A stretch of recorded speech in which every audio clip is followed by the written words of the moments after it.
Today is February the 1st, 2025. I've touched on this subject before, but I think I'm going to revisit it.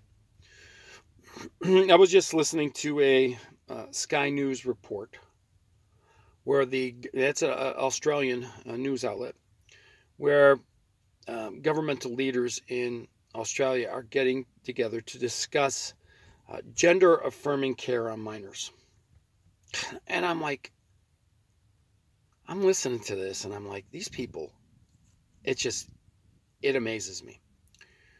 So I'm going to run down a few things with you, maybe to make you understand some things, okay? And I hope some of the mentally challenged people may come across this. And I am open for your comments, but most of the people that watch my channel are people that don't suffer from some form of psychosis.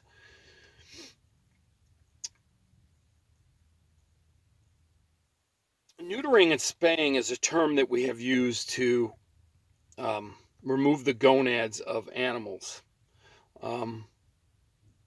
We use these terms. Neutering refers to you take off, with males, you remove their testicles. Spaying, you are removing not just the ovaries, but the uterus of a female. Now, if you have a dog or cat, you're very familiar with this process. And we have been conditioned to do this for the health of the animal, right? Well, a lot of people who see this may not realize there's been a lot of studies as of late in regards to doing this too prematurely to dogs and cats and the effect it has on their skeletal muscular structure and system and their endocrine system. And so it used to be that you neutered a pet, dog or a cat, just before they reach sexual maturity or as they reach sexual maturity, which was about a year for a dog and a cat. Now, why would you do this? Well, the idea was to prevent the pet overpopulation problem. That's what they tell you. But the truth be told, most people don't want to deal with unneutered pets in their home.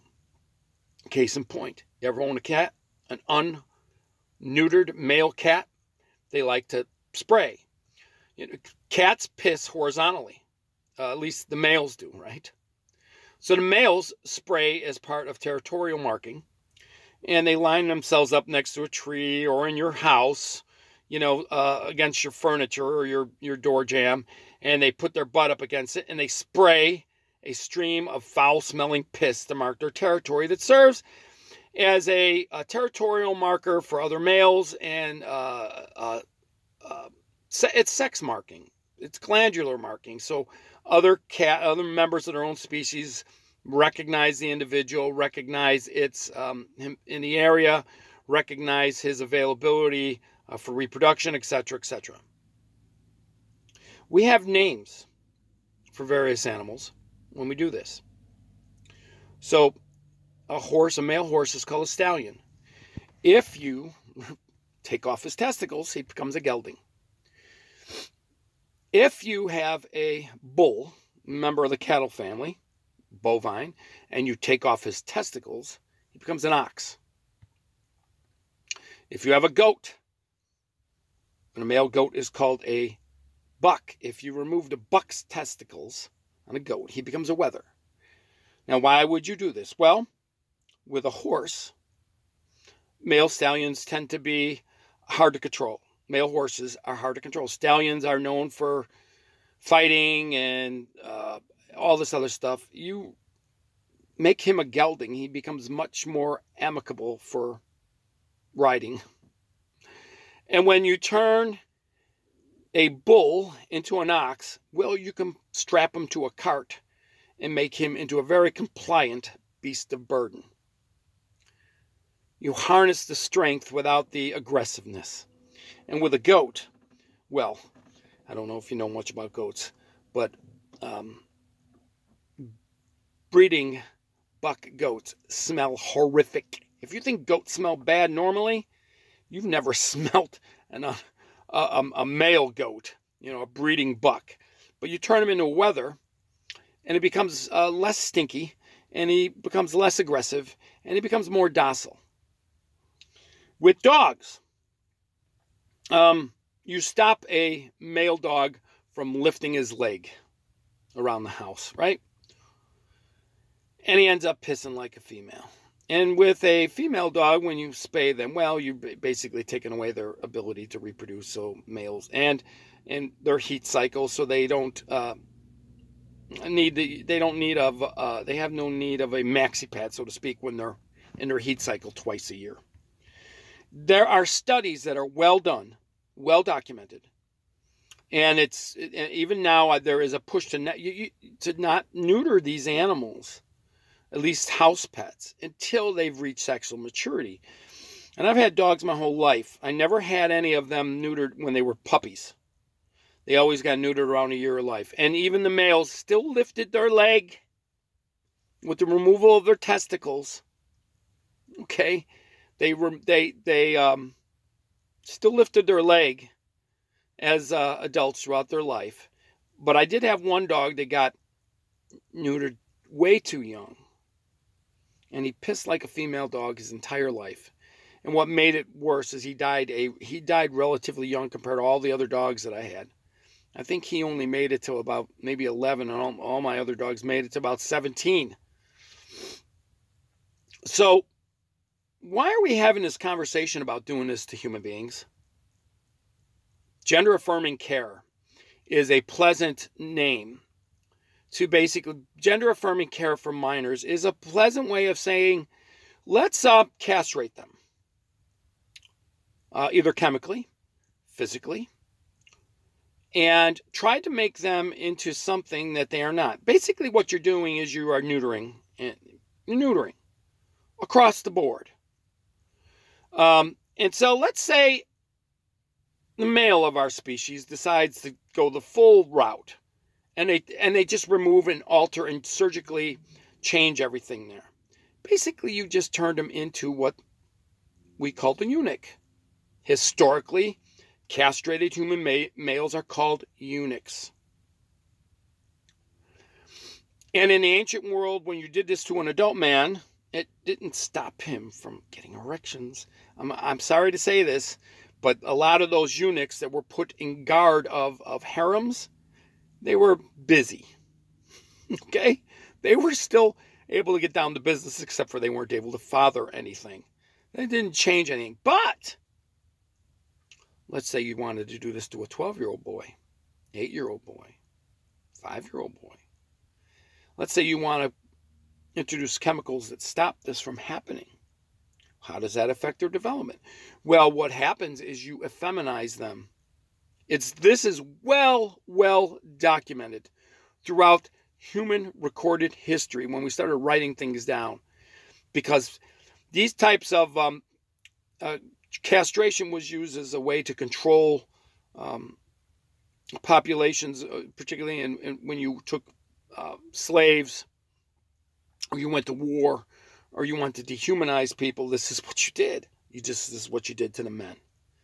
This kind of stuff wasn't done to the women, obviously. It was done to the men.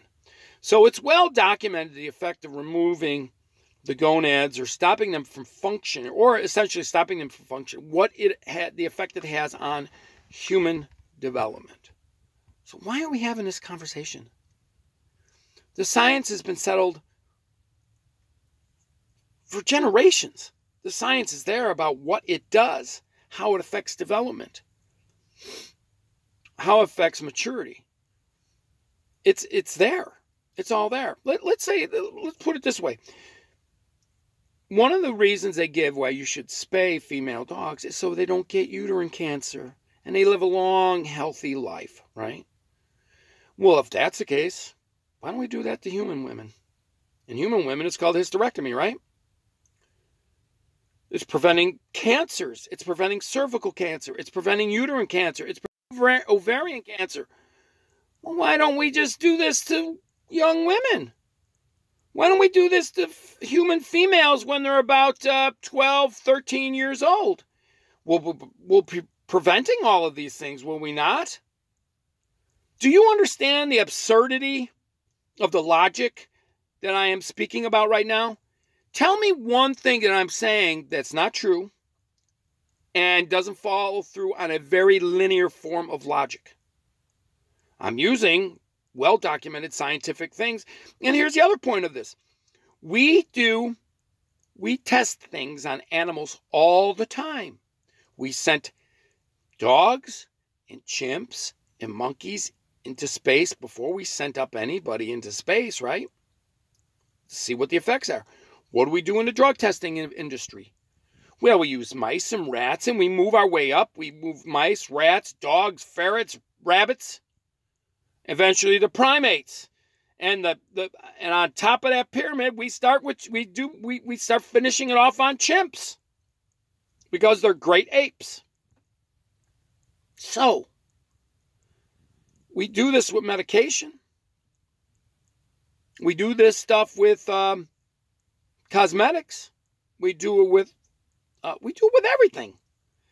So explain to me why we have a segment of our human population that is arguing for gender-affirming care. Think about it. Why are we even having this debate? And why isn't anybody talking common sense like I'm talking common sense right now? Why? Why is this not a discussion? Why is there a refusal to label this gender confusion stuff as a mental illness versus this? You know what I'm talking about here. This is insanity. We're trying to normalize some type of mental illness. And who's the gain from all of this? Who's the gain from all this? Well, doctors, lawyers, pharmaceutical companies. And in the end, this is World Economic Forum population control nonsense. That's all it is. There's nothing good about any of it. It's completely demonic. It's completely stupid. And it's a for lack of a better term, it's just a wicked, demonic agenda. It denies the reality of life. So you have people right now who argue that we should not spay or neuter animals because it's cruel and it's unusual and it forces them not to develop properly. But those same people are going to get on this gender-affirming care bandwagon. And this is why I'm always pissed off, frustrated, angry, because I see a media that pushes nonsense. Nonsense day and night. And thank God we got somebody like Donald Trump in office. And you may not like him. At least he talks sense. You may disagree with everything this guy does, but at least he understands the common sense approach, at least to this simple, easily provable, easily substantiated issue. Gender-affirming care. Till next time.